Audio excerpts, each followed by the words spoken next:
nanapua o Hawaii Pupa'a mahope o ka aina Iki mai ka elele o ka loko ino Aloha, this is Poka Lainui, and the Hawaiian National Broadcast Corporation brings you yet another chapter in the discussions we are now calling Kaleo Onapoe, the voice of the people.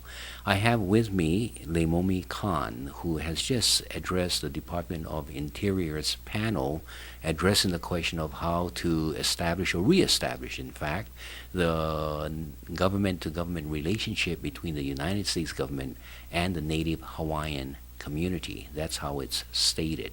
There have been many voices that have been heard and sometimes shouted out with regards to one position, normally one position rather than another position. And you may have seen some of these programs on playing on Olelo. Well, with these interviews, we try to wrap around those programs and try to get a little bit deeper than just a 2-minute statement by an individual. I have selected Leimomi Khan to be my guest for this segment, and I'd like to welcome her and have her introduce herself. Aloha, Leimomi. Aloha. It's always nice to be with you. So, Leimomi Khan, Ko'i Inoa. Let's see, I was born in Honolulu at, in fact, Kapiolani Maternity Hospital. My parents are Mary Kahulukahiki Levy, maiden name Morgan, and my Chinese father, Kam Tong Swin. Oh. Yes, and I come from Kahikina Level and John Level. My grandparents, the Level family, right? All right. And that's, is that a Kauai family? Kauai family, so you will see a lot of names on the Ku'e petition. Remember when we did the play, The Queen's Women with Lynette Cruz?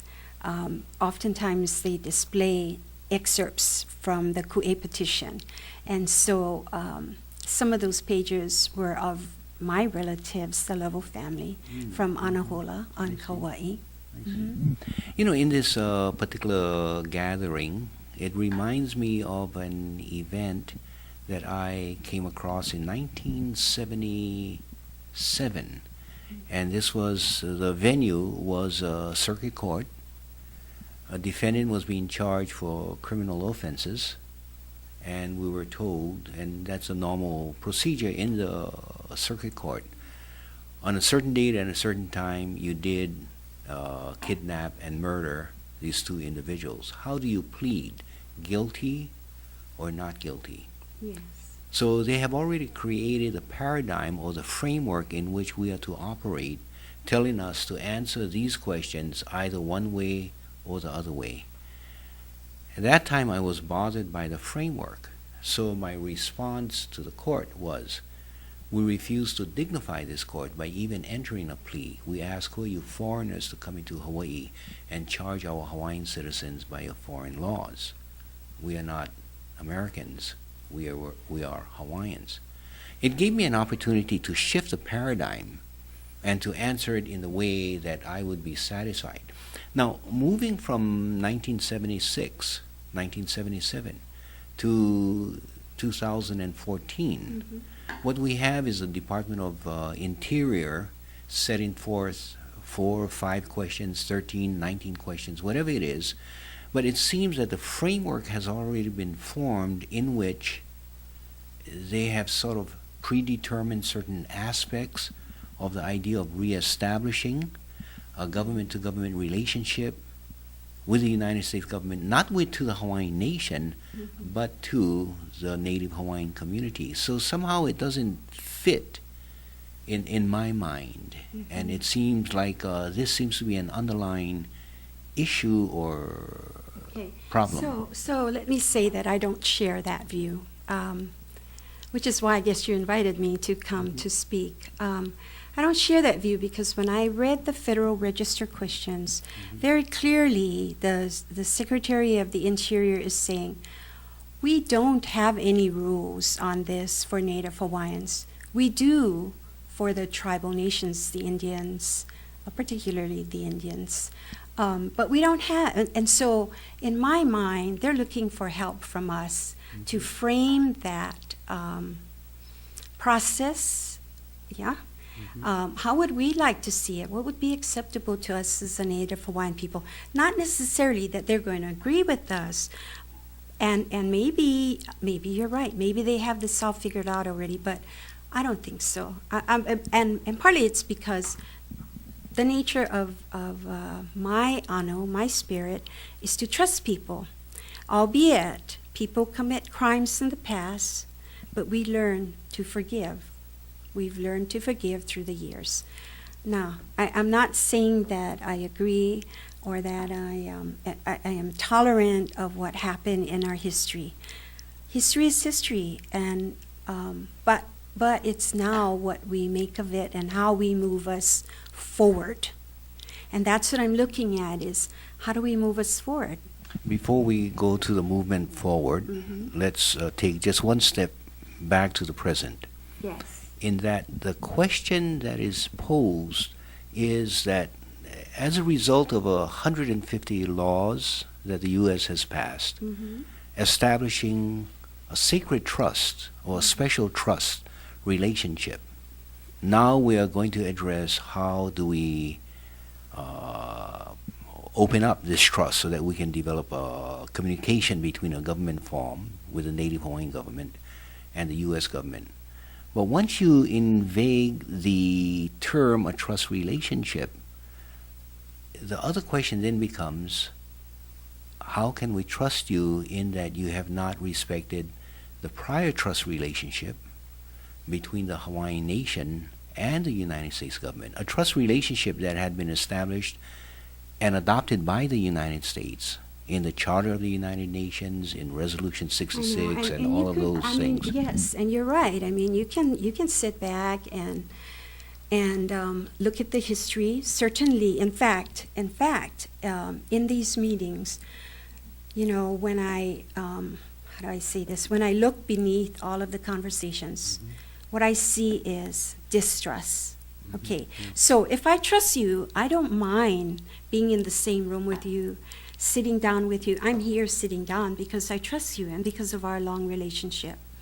But what I see, or when I pull the onion back, is I hear people, some of my friends, say, well, you know, Leimomi, the interior hasn't treated other Native tribes very well. Don't you know about that? And of course I do, because as you know, I read, I listen to people like you to help to educate me. And then I've had one of the independence folks who, you know, I've been around for a while, who has also said to me,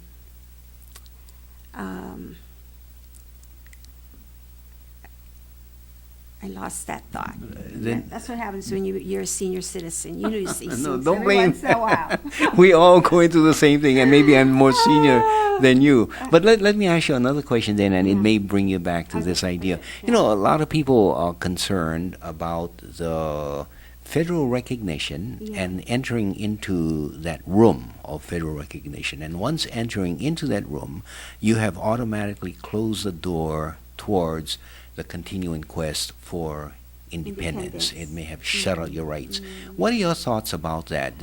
Does federal recognition automatically close the door for independence, or is the door for independence always open? So, you know, I'm not a lawyer. I'm not a legal person. So I don't know from a legal standpoint, what the disadvantages are. What I see are some advantages. And what I see is that, you know, as a population, as Native Hawaiians, and our presence in Hawaii, we're diminishing. And I don't want us to, our population to diminish such that we don't have an opportunity to at least protect our assets as best as we can. So I think I want to be at the table. I want our voice to be at the table. I don't want to be a spectator. And what I feel like in a lot of these discussions these days is that we are the spectator. Yeah. So if we open the relationship, and I think when we say we open the relationship, when I read the Federal Register, they're looking for ideas from us. So for me, it's sort of some conditional provisions like we would empower the Native Hawaiians to decide its form of governance. Yeah. I'd like the U.S. to give us some monies to help us with that, to help us, for those who are very smart in this issue, to educate our people, because the more education we have, the more informed decisions that we can make. Certainly, I think I represent an average Hawaiian in the community. As you know, our history books did not often accurately portray our history. But thank goodness for our 20th century, now 21st century scholars, who have made it their business to study this, to publish books, to educate us, and we are becoming smarter and smarter and smarter. And then I listen to people like you. I come to meetings like this. I learn from other people. I don't think any one of us in the Hawaiian community have the answer. I don't think there's 100% solution. So for me, before I die, as some of my friends, you remember Linda Delaney, you remember Kina Ukamali'i, right? I mean, they were involved in this. They were like, I looked up to them. They were my seniors, not much older than me though, but they have passed as others have. So I really want us to move to be at that table so we can have control over our assets. The question then is that as you join the table, Yes. there are many others who are also concerned, reserved, and don't want the independence option to be lost. What about the possibility of something like a disclaimer? Although I sit at the table, that does not mean that I am disclaiming any other rights that we are entitled to in international law. So one question is, would that work? Why don't we just address that question? What do you think? Yeah, I don't think we should I'm sorry, I don't think we should close any of our options. So, in working towards that, for example, you know that I'm a member of the Democratic Party of Hawaii, the Hawaiian Affairs Caucus. And so this year we broadened the platform of the Democratic Party. And the platform was broadened so that it speaks to respecting that the Native Hawaiian community will determine its own political options. Okay, be it, so it's not tied in to, or it doesn't dictate in the party platform that it will be state recognition or that it will be federal recognition or international recognition. But what it did is it helped to support the Native Hawaiian voice. It helped to, when I say support the Native Hawaiian voice, meaning not put down our own efforts and our own discussions, but to be supportive, to recognize that there are different options. So even though today I spoke in support of a government-to-government relationship, when I speak to that, it's with the thought of this is a step, not the final step. But you know, when you're going to move forward, you have to begin, in my mind, somewhere. We've done a lot. We've progressed a lot, I think, in the Hawaiian community. Is that part of the Chinese Boy Scout code that the journey begins with the first step? I think that's true. I believe that. Yeah. Let me- Because I'm Chinese, but yeah, my husband always reminds me that a journey begins with the first step. Yeah. And I believe that if you wait for the 100% solution, we may never get it. In the meantime, these other things are falling by the wayside. I want us to be at the table. I want the voice to be there. So Like, this issue on Mauna Kea. Do we allow the University of Hawaii to sublease it, right? Yeah, let's not go there because Okay. of the time frame. Right, but But the idea is that some people have said the goal is a journey. It's not the destination. So as one journeys, one unravels the final destination. Another way of expressing it. I want to change the subject very briefly. Okay. I want to go back to about 1945, 1946 in a place called Nuremberg, where certain people were being charged for violating humanitarian laws, international law. Their excuse was that the domestic laws of our country, Germany, said that we could kill Jews, or provided an order within the structure, within the domestic laws of this country, so that what we did was merely obey the law, and so you cannot find us guilty of violating international law. The response came back that no, domestic law cannot trump international law, that international rights continue to exist, continue to persist, notwithstanding the fact that your domestic legislature may have said it's okay to do this and to do that. If we take that principle, and you can go to Tokyo with the Tokyo tribunals, or even in the Vietnam case with the My Lai massacre, when, who was that, Lieutenant Calley, I think it was, said, I was under order to kill the members of the village. The response is, you cannot violate international principles by justifying it by domestic laws. Is that a general principle that can be applied in this particular case?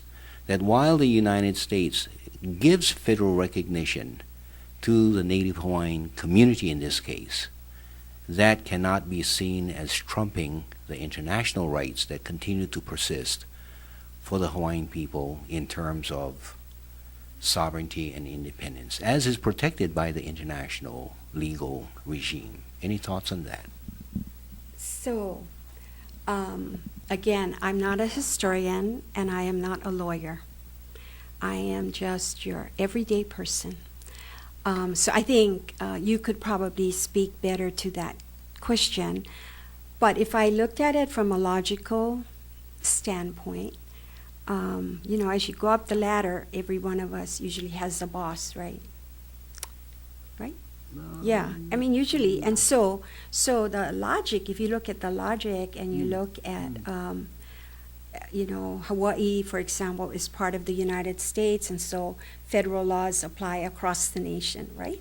And then you go the next step, international laws apply internationally, and everybody adopts. So yes, I would think that logically, international law might trump anything below it.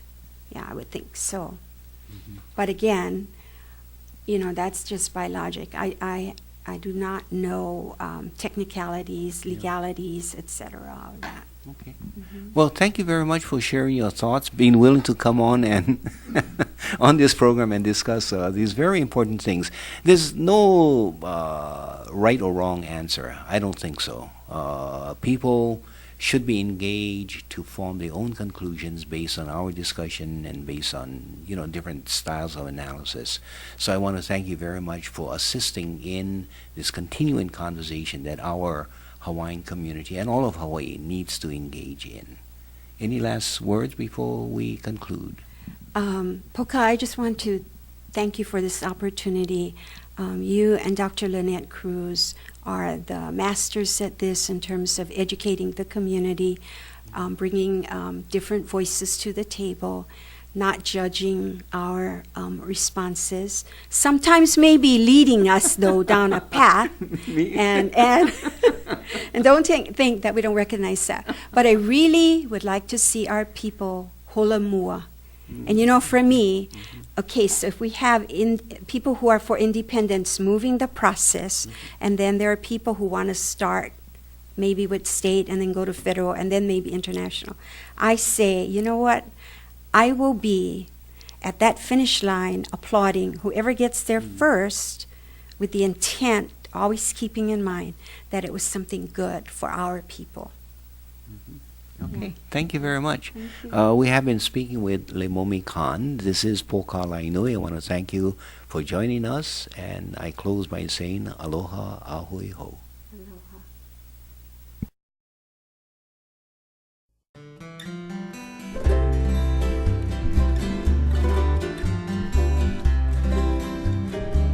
Kaulana nā pua o